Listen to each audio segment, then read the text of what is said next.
In this video, we're going to look at a very important topic.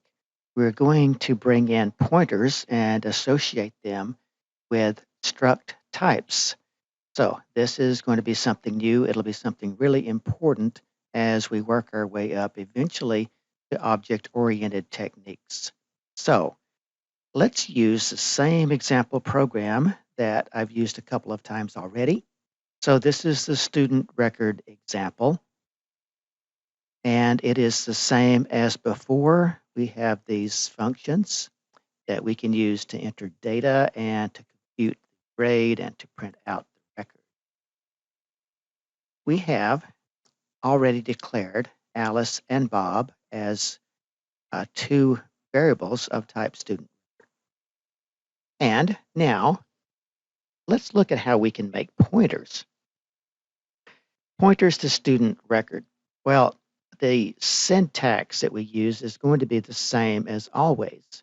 We are going to declare something to be a pointer to a student record type. And it is the same syntax. So let's make a pointer for Alice.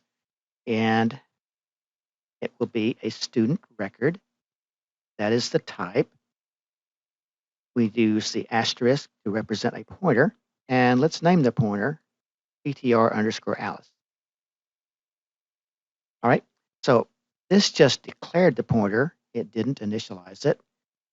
So again, using the technique that we used when we were learning how to do pointers, let's initialize this pointer. So pointer Alice will be equal to the address of Alice.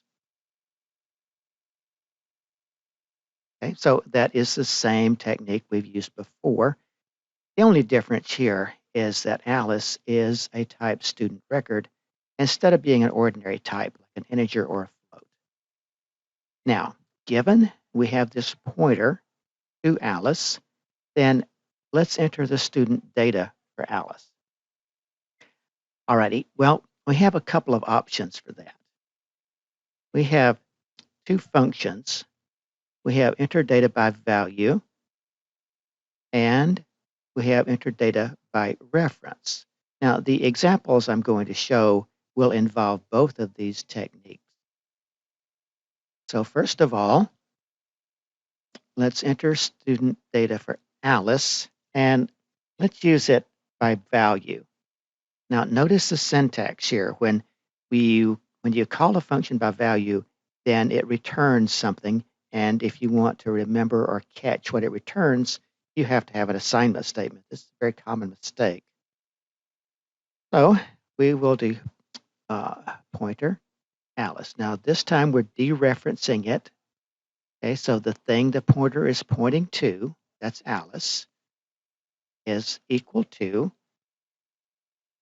enter data by value. And we haven't changed this function. It's the same as in previous examples. So that function expects just an ordinary student record. So it doesn't want a pointer. It wants the actual thing that's being pointed to. So we dereference the pointer again here, and we pass that to the function. So notice carefully the syntax that we're using. A pointer notation. So this is the dereferencing operator. Okay, so pointer Alice points to Alice, which is a student record up here. So we dereference it, that's really Alice, and we dereference this is Alice. So this is exactly the same as if we had written Alice is equal to enter data by value Alice.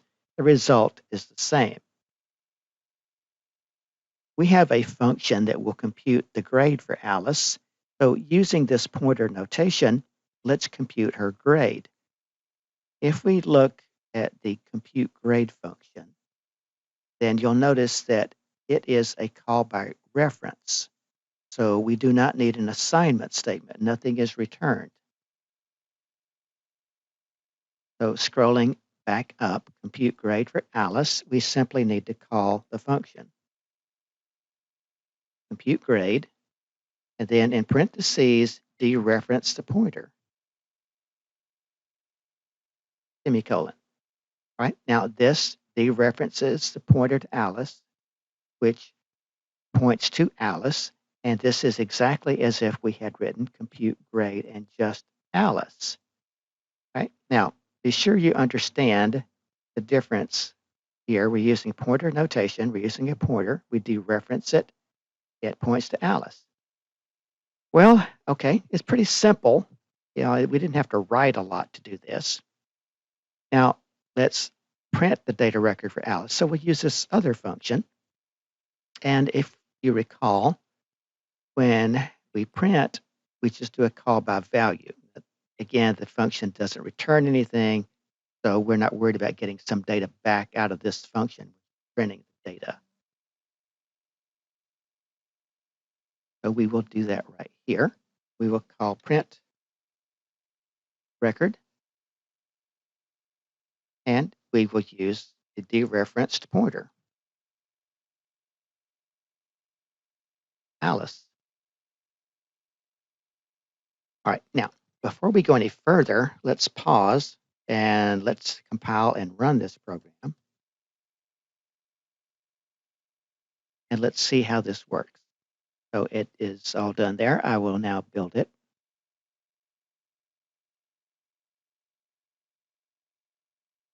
And I will run it.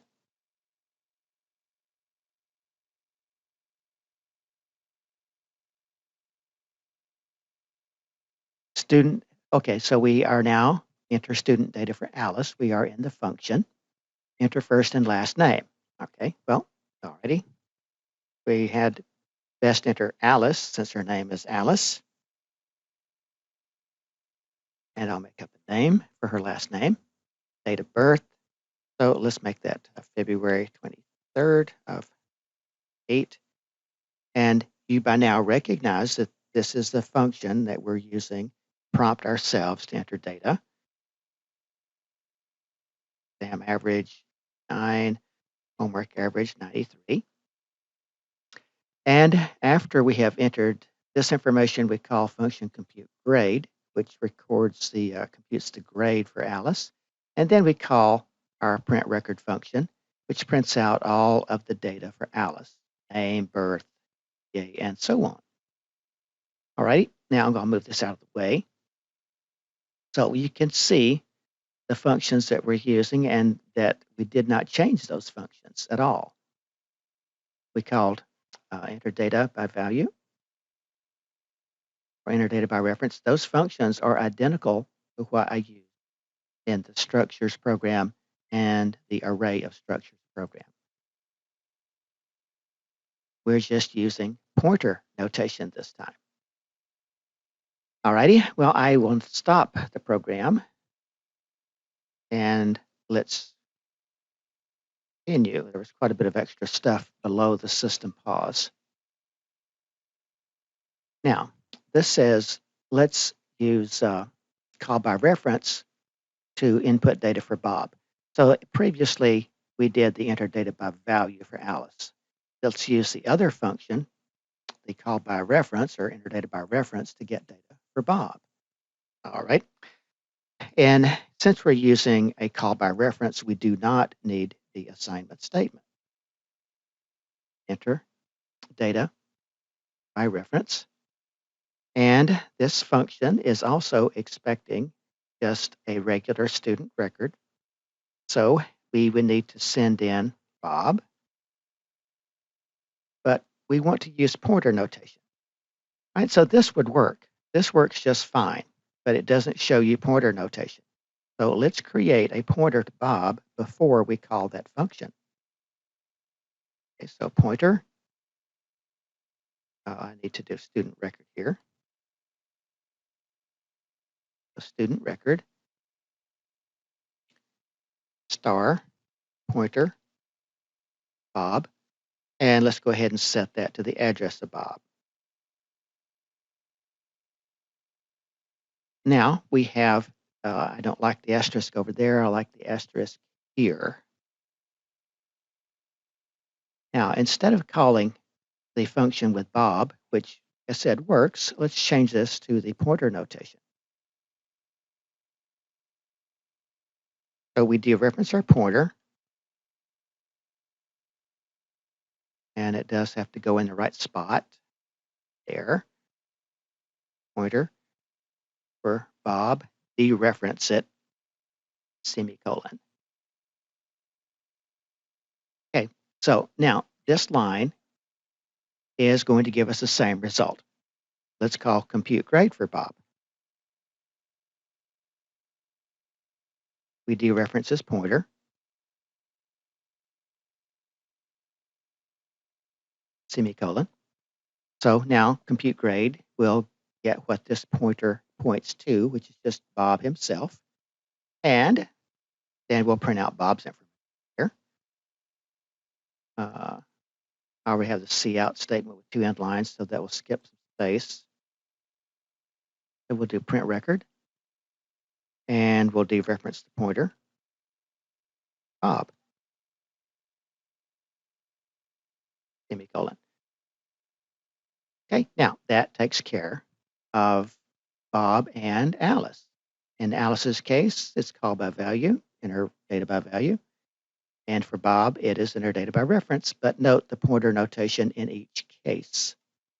So let's build this one and run it.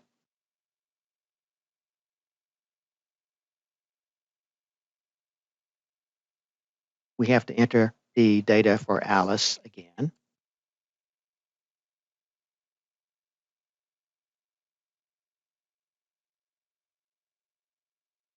Bear with me. I don't know her previous birth date, but I'll make one here. Okay, 3.2.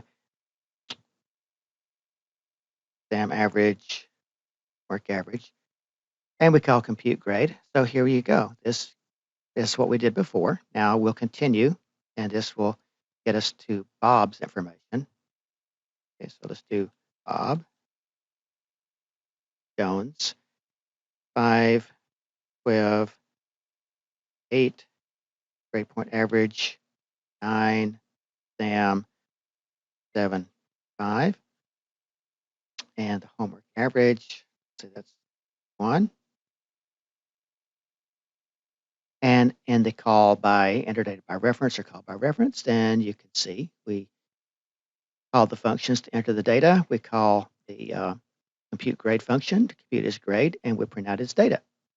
So this illustrates pointer notation with a structured type.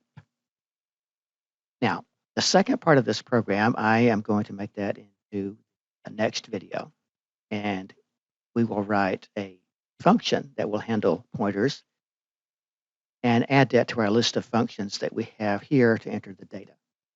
So I will stop this video here, and we'll pick up with that topic in the next video.